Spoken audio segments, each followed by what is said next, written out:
Weightlifting, a physically demanding activity, can exacerbate thoracic outlet syndrome due to the strain it places on the affected area. I receive many patients in the office who are advised by a doctor, a physiotherapist, or read somewhere to go to the gym, believing that engaging in strengthening exercises will help alleviate their symptoms and enhance their overall well-being. And it happens just the opposite. As a result, they actually get much worse. In this informative class, you will gain insights into the reasons behind this phenomenon, explore strategies for integrating weight training into your life without compromising your well-being, and learn practical steps to increase your likelihood of consistently attending the gym. For that, I will repeat the story of the bodybuilder and the marathon runner. You can't take a strong bodybuilder with a heavy weight and ask him to run a marathon. He won't be able to do it. So you, gaining strength and weight at the gym, will not improve your posture throughout your days.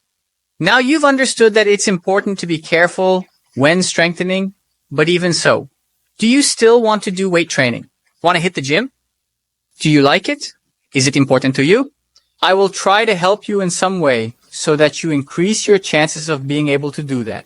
First, I recommend that you don't start weight training or avoid it if you're experiencing pain throughout your days or going through a period of intense pain. Why? Because your situation is so bad that if you go to the gym, you will only make it worse. First of all, you have to improve your symptoms throughout your day, throughout your work, strengthen the correct muscles, gain resistance, as we talked about in previous classes, in order to be able to do weight training later on and not have your symptoms return. Dr. Thomas, even though I am suffering, I want to try and go back to the gym because I love the gym very much. I do not advise today. I do not do weightlifting because I understand that to maintain my job and maintain weightlifting is something that is impossible.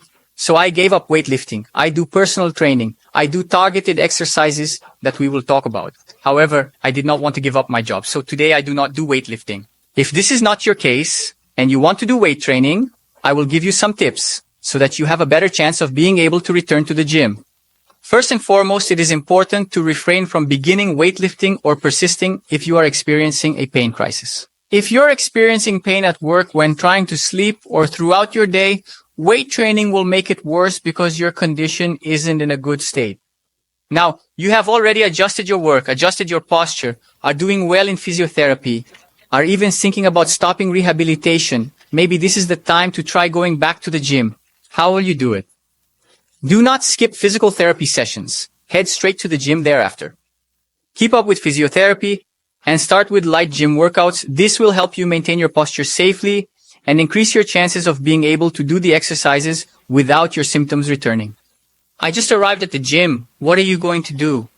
Guys, remember from our previous classes, it's important not to rapidly accumulate excess weight. Focus on strengthening your muscles properly and in the correct form to build greater endurance and overall fitness levels. We call this muscle white fiber, the muscle fiber of the marathon runner who runs many hours and is able to complete their marathon. How do you gain that muscle? Through consistent and focused exercises with increased repetition and reduced weight. I'm not saying you won't be able to gain weight after some time, but it might take longer for some.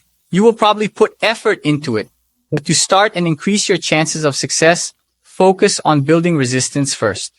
Another crucial point to consider is the importance of maintaining a balanced approach to exercise, ensuring not to overly focus on strengthening the chest, biceps, and anterior deltoid muscles. Overdeveloping these muscle groups, responsible for pulling the arms forward and often featuring shortened tendons, can exacerbate your symptoms.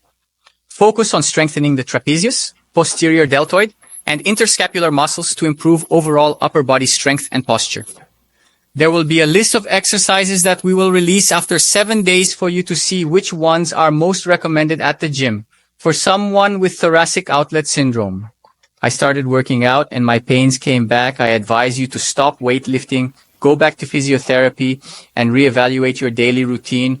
What are you doing that is worsening your symptoms? When you get better again, you can return to weightlifting. I'm not saying you will be able to do weightlifting without experiencing any pain. I don't know. I'm just sharing some helpful tips with you so that you can increase your chances of successfully sticking to your exercise routine. You, who doesn't like the gym very much, tried weightlifting, thank you. it worsened your symptoms, you must be thanking God that you don't need to go to the gym to improve from thoracic outlet syndrome. If you enjoy weight training and want to start lifting again, I hope you follow these guidelines, especially if you're a patient with thoracic outlet syndrome. In the next class, we will talk about various sports that can help or worsen patients with thoracic outlet syndrome. Shall we?